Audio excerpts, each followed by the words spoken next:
Hi friends, जय Jagannath. Deepu entertainment channel को स्वागत। मु बर्तमान आसी पहुँच जाइए आम पोखरी पाखरे जो आम भेनामी चिंगुड़ी चाष करूँ। से बर्तमान आसी पहुँच जाइए। निश्चित भाव में देखा आज सब कौन सब कम चलती जेहेतु 15 दिन हो सारी आज कौन सब पोखरी व्यवहार करा निश्चित भाव में देखा ता सहित जो मैंने नुआ करी आम भिडटी देखुं आम चैनल टी सब्सक्राइब कर दिंतु पाखर थी बेल आइकन टी दबाई दिंतु जहाँफल कि जेकोसी भिडियो अपलोड हम संगे संगे आपण ही देखिपारे और ता सहित भिडियोटी केमती लगुच कमेंट्स माध्यम जनइबे एवं लाइक करेंगे भिडियोटी शेष जाए देखापी चेष्टा करेंगे।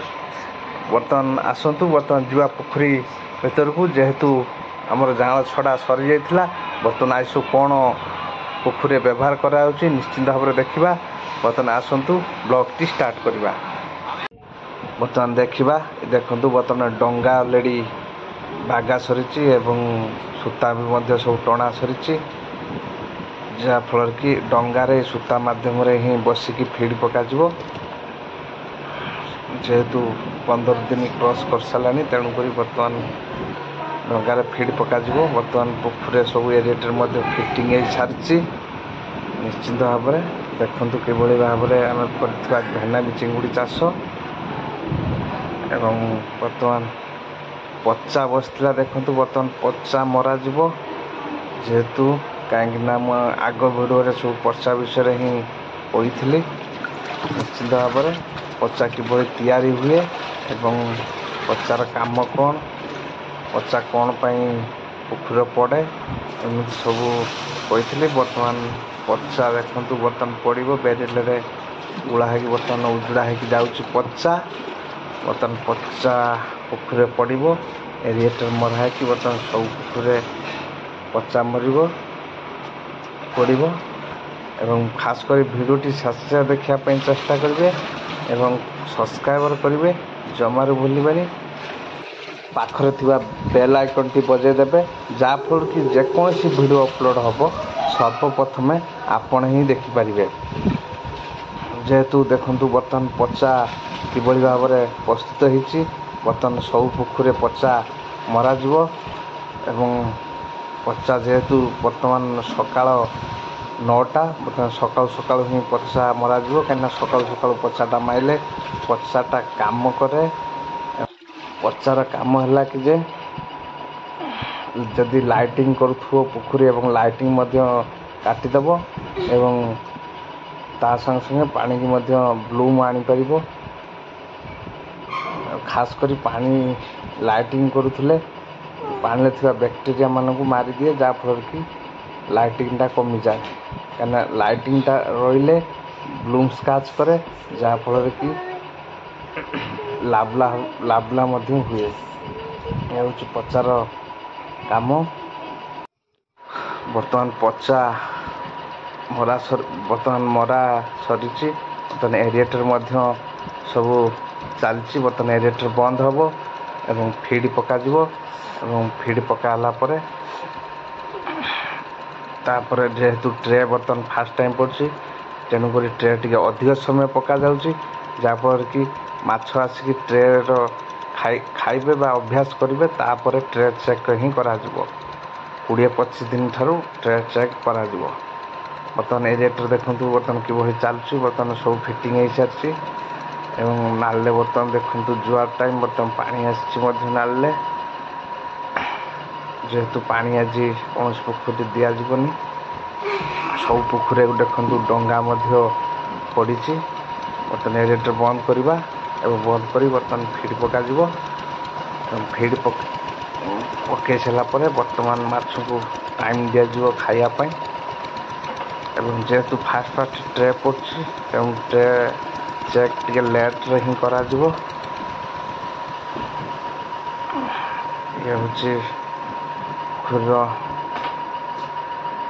सिस्टमेटिक निश्चिंत भाव में देखो ट्रे भाड़ी सब बर्तमान किसी बाकी थिला आज काली सब पुता सरी निश्चिंत भाव में भिडियोटी शेष देखिए एवं खास करी सब्सक्राइबर करेंगे ता सहित बेल आइकन टी बजे देवे ଯାହାଫଳରେ କି ଯେକୌଣସି ଭିଡ଼ିଓ ଅପଲୋଡ଼ ହେବ ସର୍ବପ୍ରଥମେ ଆପଣ ହିଁ ଦେଖିପାରିବେ। ବର୍ତ୍ତମାନ ଆମେ ଯେଉଁ ଟ୍ରେ ସବୁ ପଡ଼ିଥିଲା, ତେଣୁ ସେ ଟ୍ରେକୁ ଚେକ୍ କରିବା, ଦେଖିବା ମାଛ ବର୍ତ୍ତମାନ ଆସୁଛନ୍ତି କି ନାହିଁ। ଦେଖନ୍ତୁ ବର୍ତ୍ତମାନ ମାଛ 2-4 ପିସ୍ ଲେଖା ଏମିତି ଆସିଛନ୍ତି ଏ ଟ୍ରେରେ। ଫିଡ୍ ମଧ୍ୟ ଖାଇନାହାନ୍ତି। ଦେଖନ୍ତୁ ଫିଡ୍ ବର୍ତ୍ତମାନ ଟ୍ରେରେ ସିଏ ଖାଇବା ଆରମ୍ଭ କରୁଛନ୍ତି। ତେଣୁକରି ଏତେ ଶୀଘ୍ର ଟ୍ରେ ସହିତ ଫାଷ୍ଟ ଟାଇମ୍ ନିଲ୍ ହେବ ନାହିଁ, ତେଣୁକରି 20-25 ଦିନ ଆଡ଼କୁ ଆସ୍ତେ ଆସ୍ତେ ଟ୍ରେ ନିଲ୍ ହେଇଯିବ। ଦେଖନ୍ତୁ ବର୍ତ୍ତମାନ ଏଥିରେ ମଧ୍ୟ 4-5ଟି ଉଠିଛନ୍ତି। ପାଖାପାଖି ଇଏ 1 ଗ୍ରାମ ମଧ୍ୟ ହେବେ ନାହିଁ ଇଏ ମାଛ, କାହିଁକିନା ମାଛ ଯେହେତୁ 15 ଦିନ ହେଇଛି, ତେଣୁକରି 1 ଗ୍ରାମ ମଧ୍ୟ ହେବେ ନାହିଁ। 20 ଦିନ ହେଲେ ପାଖାପାଖି 1 ଗ୍ରାମ ହେଇଯିବେ। ଗୋଟେ ମାସର 3 ଗ୍ରାମ ହେବେ, ଫାଷ୍ଟ ମାସର 3 ଗ୍ରାମ ହିଁ ହେବେ। ଏଥିରେ ବି ମଧ୍ୟ ଦେଖନ୍ତୁ, ଏଥିରେ ମଧ୍ୟ 7-8 ପିସ୍ ଉଠିଛି। ସବୁ ଟ୍ରେ ଟିକେ ଟିକେ ଚେକ୍ କରିଦେବା, ଦେଖିବା କ'ଣ କେମିତି ମାଛ। ଏଥିରେ ମଧ୍ୟ ଦେଖନ୍ତୁ, ଏଥିରେ ଟିକେ ଅଧିକ ଉଠିଛନ୍ତି, ପାଖାପାଖି 15-20 ପିସ୍ ଖଣ୍ଡେ ଉଠିଛନ୍ତି। ଦେଖନ୍ତୁ ମାଛ ମଧ୍ୟ ଯାହା ଜଣାପଡ଼ୁଛି ଭଲ ନାଗିଛନ୍ତି ମଧ୍ୟ। ଏ ଟ୍ରେ ଟିକେ ଚେକ୍ କରିଦେବା, ଏଥିରେ ଦେଖିବା ବର୍ତ୍ତମାନ କ'ଣ କେମିତି ମାଛ ଉଠୁଛନ୍ତି। ସବୁ ଟ୍ରେ ଟିକେ ଟିକେ ଚେକ୍ କରି ଦେଖିବା। ଦେଖନ୍ତୁ ଏଥିରେ ମଧ୍ୟ ଉଠିଛନ୍ତି ପାଖାପାଖି 30 ପିସ୍ ଭଳି। ଦେଖନ୍ତୁ 30-40 ପିସ୍ ଭଳି ମାଛ ଉଠିଛନ୍ତି। ଟିକେ ବଡ଼ ବଡ଼ ସାଇଜ୍ ଦେଖାଯାଉଛନ୍ତି ଏଥିରେ। ତେଣୁକରି ପାଖାପାଖି ମଧ୍ୟ ସବୁ ପୋଖରୀ ସମାନ ଗ୍ରାମେଜ ଥାନ୍ତି ଏବଂ ବାଇଚାନ୍ସ ଗୋଟେ ପୋଖରୀ ଗ୍ରାମ ଏପଟ ସେପଟ ମଧ୍ୟ ହୋଇଥାଏ। ତେଣୁକରି ବର୍ତ୍ତମାନ ଇଏ ଟ୍ରେ ଚେକ୍ କରିଦେବା, ଦେଖିବା। ଏଥିରେ ମଧ୍ୟ ଦେଖନ୍ତୁ 7-8ଟି ଉଠିଛି। ପାଖାପାଖି ସବୁ ଟ୍ରେରେ ମଧ୍ୟ ଫିଡ୍ ଅଛି। ତେଣୁକରି ଦେଖନ୍ତୁ ବର୍ତ୍ତମାନ କିଭଳି ଭାବରେ ଇଏ ମାଛ ପୋଖରୀ ଚାଷ କରାଯାଇଥିବା ଭେନାମୀ ଚିଙ୍ଗୁଡ଼ି ଏବଂ ଟ୍ରେ ମଧ୍ୟ ସବୁ ଚେକ୍ କରିଦେଲେ। ବର୍ତ୍ତମାନ ବେଳବୁଳି ଟାଇମ୍ ହେଇଗଲାଣି। ବର୍ତ୍ତମାନ ଏରେଟ୍ରେ ମଧ୍ୟ ସବୁ ମରା ଆସିଲାଣି, କାହିଁକିନା ସଞ୍ଜ ଟାଇମ୍ରେ ବର୍ତ୍ତମାନ ଫିଡ୍ ସବୁ ପଡ଼ିବ। ତେଣୁକରି ଦେଖିବା ବର୍ତ୍ତମାନ କିଭଳି ଭାବରେ ସବୁ ଏରେଟ୍ରେ ବର୍ତ୍ତମାନ ଆଜି ମରାଯିବନି। ତେଣୁକରି ଗୋଟେ ଦେଖିକି ମରାଯିବ, କାହିଁକିନା ଯେହେତୁ ଫାଷ୍ଟ ଟାଇମ୍, କାହିଁକିନା ଏତେ ତେଲ ପୋଡ଼ିଲେ ତେଲ ଅଧିକ ପୋଡ଼ିଯିବ। ତେଣୁକରି ତେଲ କମ୍ ପୋଡ଼ିବା ପାଇଁ ବର୍ତ୍ତମାନ ଚେଷ୍ଟା ଚାଲିବ। ଫାଷ୍ଟ ଟାଇମ୍ କିଛି ଗୁରୁତ୍ୱ ନାହିଁ, ମାଛ ବଢ଼ିଗଲା ପରେ କଣ୍ଟିନ୍ୟୁ ଏରିଏସନ୍ ଚାଲିବ। ପାଖାପାଖି ସବୁ ପୋଖରୀର ପାଣି କ୍ୱାଲିଟି ମଧ୍ୟ ଭଲ ଅଛି। ଦେଖନ୍ତୁ ବର୍ତ୍ତମାନ ଏ ପୋଖରୀରେ ଭଲ ପାଣି ଅଛି। ଏ ପୋଖରୀ ଟିକେ ବ୍ଲୁମ୍ ସ୍କାଚ୍ କରୁଛି। ବର୍ତ୍ତମାନ ଦେଖନ୍ତୁ, ବର୍ତ୍ତମାନ ଜଗା ଗୁଳଉଛି ସାଇଡ଼୍ରେ, କାହିଁକିନା ଗୁଳେଇଲେ ଟିକେ ବ୍ଲୁମ୍ ଆସିବ। ଯେହେତୁ ବ୍ଲୁମ୍ ସ୍କାଚ୍ କରୁଛି ଏ ପୋଖରୀଟି, ତେଣୁକରି କିଭଳି ଭାବରେ ଗୁଳା ଯାଉଛି ଏବଂ ସାଇଡ଼୍ରେ ପଶି ବର୍ତ୍ତମାନ ଜଗା ଗୁଳଉଛି। ନିଶ୍ଚିତ ଭାବରେ ଦେଖନ୍ତୁ ସାଇଡ଼୍ରେ ଗୁଳେଇଲେ ପାଣିଟା ବ୍ଲୁମ୍ ଆସିବ, ଯାହାଫଳରେ କି ଏପଟରେ ଆମର ମିନେରାଲ୍ ଦେଖନ୍ତୁ ବର୍ତ୍ତମାନ ମରାଯିବ। ଯେହେତୁ ଏରେଟ୍ରେ ଷ୍ଟାର୍ଟ କରୁଛି, ବର୍ତ୍ତମାନ ବେଳବୁଳି ବର୍ତ୍ତମାନ 4ଟା ଟାଇମ୍, ବର୍ତ୍ତମାନ ମିନେରାଲ୍ ମରାଯିବ। ମିନେରାଲ୍ ବର୍ତ୍ତମାନ ଫାଷ୍ଟ ଯେହେତୁ ଛୋଟ ମାଛ, ତେଣୁକରି କେଜିକିଆ ମିନେରାଲ୍, ଯେକି ଭଲ କ୍ୱାଲିଟି ମିନେରାଲ୍ ମାରିବା ହିଁ ଦରକାର। କାହିଁକିନା ଭଲ କ୍ୱାଲିଟି ମିନେରାଲ୍ଟା ମାରିଲେ ଫାଷ୍ଟ ମୋଲ୍ଟିଂଟା ଭଲ କରିବେ। ତେଣୁକରି ଟିକେ ଅଧିକ ପଇସା ବାଲା ଅଧିକ କ୍ୱାଲିଟି ମିନେରାଲ୍ ହେଇଥିବା ଦରକାର। ଇଏ ହେଉଛି ଦେଖନ୍ତୁ ବର୍ତ୍ତମାନ ଆମର ଇଏ ହେଉଛି କ୍ୟାଙ୍କୋ କମ୍ପାନୀର ମିନେରାଲ୍ ନ୍ୟୁଟ୍ରିକ୍ ପ୍ଲସ୍। ବର୍ତ୍ତମାନ ମିନେରାଲ୍ ବର୍ତ୍ତମାନ ଡଙ୍ଗାରେ ବସି ବର୍ତ୍ତମାନ କ୍ୟାରେଟ୍ରେ ପକାଇ ପାଣି ମିଶାଇ ବର୍ତ୍ତମାନ ପୋଖରୀରେ ମରାଯିବ। ମରା ସରିଲା ପରେ ତାପରେ ଏରେଟ୍ରେ ବନ୍ଦ ହେବ, ତାପରେ ଫିଡ୍ ପଡ଼ିବ। ଦେଖନ୍ତୁ ବର୍ତ୍ତମାନ ମିନେରାଲ୍ ଗୁଳା ଚାଲିଛି। ପାଖାପାଖି ଏ ପୋଖରୀରେ ଚାରି କେଜି ମରାଗଲା। ପାଖାପାଖି ଛୋଟ ବଡ଼ ପୋଖରୀ ଅଛି ଏବଂ ସବୁ ପୋଖରୀରେ 3 କେଜି 4 କେଜି 5 କେଜି ଏରିଆ ନେଇକି ହିଁ ମରାଯିବ। ଯେହେତୁ ମିନେରାଲଟା ମଲ୍ଟିଂ ସପୋର୍ଟେଡ଼, କାହିଁକିନା ପ୍ରତି 7 ଦିନ 8 ଦିନରେ ଥରେ ହିଁ ମିନେରାଲ କରାଯାଏ।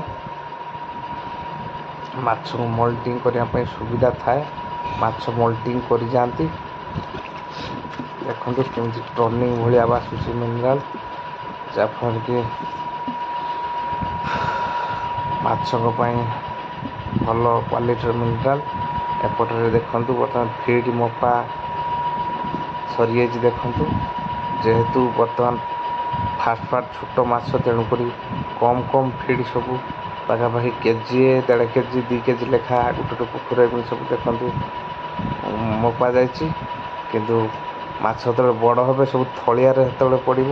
କିନ୍ତୁ ଫାଷ୍ଟ ଟାଇମ୍ ଯେହେତୁ ବର୍ତ୍ତମାନ 1 ନମ୍ବର ଫିଡ୍ 2 ନମ୍ବର ଫିଡ୍ ବର୍ତ୍ତମାନ ପଡ଼ୁଛି, ତେଣୁକରି କମ୍ ଫିଡ୍, କାହିଁକିନା ମାଛ କମ୍ ହିଁ ଖାଇବେ। 6ଟା ବାଲ୍ଟିରେ ବର୍ତ୍ତମାନ 6ଟା ଫିଡ୍ ମପା ଯାଇଛି। ବର୍ତ୍ତମାନ ଫିଡ୍ ପକାଯିବ। ବର୍ତ୍ତମାନ ଫିଡ୍ ପକାଇବା, ଦେଖିବା କିଭଳି ଭାବରେ ଫିଡ୍ ପକାଯିବ। ନିଶ୍ଚିନ୍ତ ଭାବରେ ଦେଖିବା, କାହିଁକିନା ଫିଡ୍ ହିଁ ଡଙ୍ଗାରେ ହିଁ ପଡ଼ିବ। ଯେହେତୁ ଫାଷ୍ଟ ହୁଡ଼ାରେ ବି ମଧ୍ୟ ପକାଇଲେ ଚଳିବ ଏବଂ ଡଙ୍ଗାରେ ପକାଇଲେ ମଧ୍ୟ ଚଳିବ। ଡଙ୍ଗାରେ ପକାଇଲେ ଟିକେ କଷ୍ଟ, କାହିଁକିନା ଡଙ୍ଗାକୁ ଟାଣିକି ପକାଇବାକୁ ପଡ଼ିବ। ବର୍ତ୍ତମାନ ଦେଖନ୍ତୁ ଡଙ୍ଗା ଏଠି ଫଟା ଯାଇଛି। ଦେଖନ୍ତୁ ବର୍ତ୍ତମାନ ଏ ଡଙ୍ଗାରେ ବେରେଲ ବନ୍ଧା ରହିଛି। ବେରେଲ ଉପରେ ବସିବା ଏବଂ ଫିଡ୍ ବାଲ୍ଟିରେ ନେଇ ଗୁଳେଇ ବର୍ତ୍ତମାନ ପାଣି ମିଶାଇକି ପକାଇବାକୁ ପଡ଼ିବ, କାହିଁକିନା ସରୁ ଦାନା ଛୋଟ ଦାନା 2 ନମ୍ବର ଦାନା, ତେଣୁକରି ପାଣି ମିଶାଇକି ପକାଇଲେ ଆଉ ଉଡ଼ିବନି କି ଭାସିବନି, ସାଙ୍ଗେ ତଳକୁ ହିଁ ବୁଡ଼ିଯିବ। ତେଣୁକରି ବର୍ତ୍ତମାନ ଇଏ ଦେଖନ୍ତୁ ବର୍ତ୍ତମାନ ଫିଡ୍ ପକାଇବା। ଯେହେତୁ କ୍ୟାମେରା ମୋବାଇଲ ଧରିବା ପାଇଁ ଟିକେ ଅସୁବିଧା ହେଉଛି, ତେଣୁକରି ଠିକ୍ସେ ଆସୁନି। ତେଣୁକରି ମୁଁ ଡଙ୍ଗାରେ ବସିଛି ଏବଂ ଫିଡ୍ ପକାଉଛି ମଧ୍ୟ ଠିକ୍ସେ କନେକ୍ଟ କରି ହେଉନି କ୍ୟାମେରା। ଦେଖନ୍ତୁ ବର୍ତ୍ତମାନ ପାଣି ମିଶାଇଲି ଏବଂ ତାକୁ ବର୍ତ୍ତମାନ ଫେଣ୍ଟି ଦେବି, କାହିଁକିନା ଫେଣ୍ଟିଲେ ସବୁଆଡ଼େ ସବୁ ଭେଦିଯିବ ଏବଂ ପକାଇବା ପାଇଁ ହିଁ ସୁବିଧା ହେବ। ନିଶ୍ଚିନ୍ତ ଭାବରେ ଦେଖନ୍ତୁ।